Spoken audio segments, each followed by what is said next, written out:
Alors, hey, on est en plein mois de Marie, hein? Là, avec les fêtes, les grandes fêtes là, de la Pentecôte, l'Esprit Saint. Et justement, aujourd'hui, dans l'Évangile qui nous est proposé en ce jour, c'est une promesse de Jésus. Je ne vous laisserai pas orphelin. Je ne vous laisserai pas tout seul. Je vous donne ma mère sera avec vous. Et je vous donne aussi l'Esprit Saint, l'Esprit de lumière, l'Esprit de paix. Alors, le Seigneur, sa promesse est forte, hein? Je vous donnerai un autre défenseur, un autre paraclet, qui restera avec vous pour toujours. Ça ne peut ne pas être plus clair. C'est pour toujours. Et vous le connaissez déjà, hein, l'Esprit, car il demeure auprès de mon Père, auprès de vous. Et non, je viens à vous et je me manifesterai à vous. Il va se manifester en nous parlant dans le cœur. Il va se manifester en nous refaisant des forces jour après jour. Il va nous manifester en nous donnant la parole qu'il faut dire à l'enfant, le geste qui réconforte, le regard qui ressuscite l'autre. Le Père Yves Girard a une très très belle pensée. Alors, il dit, vous savez, il faut veiller. Veiller, dit Jésus. Mais veiller, c'est pas rester sur nos gardes. C'est pas être dans l'inquiétude.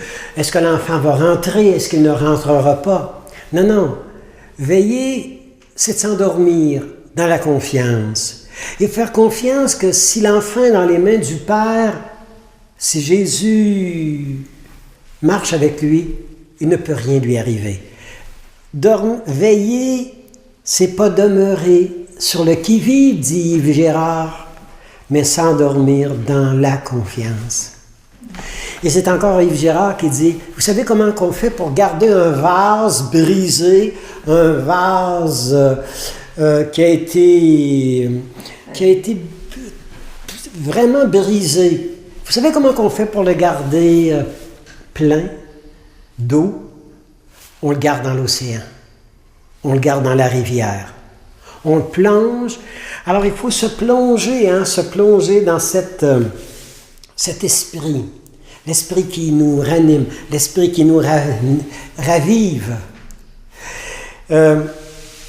On raconte qu'il y a quelques années en France, les professeurs, à la fin de l'année scolaire, avaient organisé une excursion en montagne. Pas loin de leur école se trouvait une sorte de monastère très, très, très ancien qui n'était plus occupé. Mais on racontait toutes sortes d'histoires au sujet de ce... Et on racontait qu'il y avait des gens qui vivaient encore dans des cellules qui avaient été oubliées là-bas. Alors on avait organisé une excursion et les enfants s'étaient préparés et on avait dit, les éducateurs, on va aller envahir la forteresse et on va aller sauver les gens qui doivent être libérés de leur cachette. Les enfants avaient des casques, des épées. Ils sont montés dans la montagne. Et on raconte qu'un enfant d'à peu près de 4 ans et demi, 5 ans, avait arrêté, paralysé complètement. Vraiment, la peur l'avait envahi. Il n'était plus capable du tout de bouger. Et on lui disait, non, c'est un jeu, n'aie pas peur.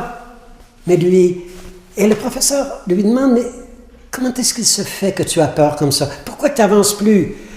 Et l'enfant a répondu, mon père n'est pas là avec moi pour monter dans la montagne, mon père est à Paris. Et les éducateurs se sont posé la question en revenant, mais tous les autres enfants, leurs parents n'étaient pas là. Pourquoi que lui n'a pas été capable? Et son père était à Paris. Et le psychologue leur a expliqué, vous savez, l'enfant est en train de nous dire, papa n'est pas là. Alors, j'ai pas le courage, j'ai pas la force de me battre, j'ai pas la force d'avancer. Je suis comme paralysé. Mon père est pas là. Cet enfant-là n'avait pas comme intégrer la force de son Père, la présence de son Père, l'encouragement de son Père. Alors il était comme un orphelin. Jésus nous dit, je ne vous laisserai pas tout seul comme ça. Je vais être avec vous, je vais faire la route avec vous, je vais vous devancer, je passerai devant, j'enlèverai les obstacles, mais je serai avec vous.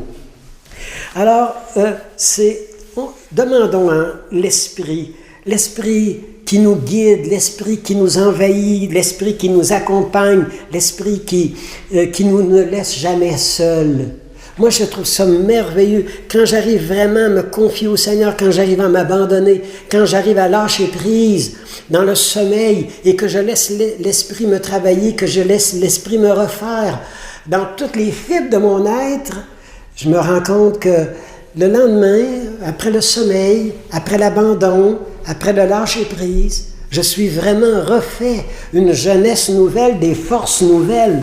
Un peu comme Martin Luther King, avec son rêve de voir les Noirs des États-Unis danser avec les Blancs, se marier avec les Blancs, avoir des enfants ensemble. Alors c'est un rêve, puis il y croyait à son rêve comme pasteur. Et c'est lui qui faisait cette prière un jour, avec toi Seigneur, avec ton esprit. Je rêve d'un monde où personne ne souffrira, où personne ne pleurera. Je rêve que les enfants jouent sous le regard attendri de leurs parents.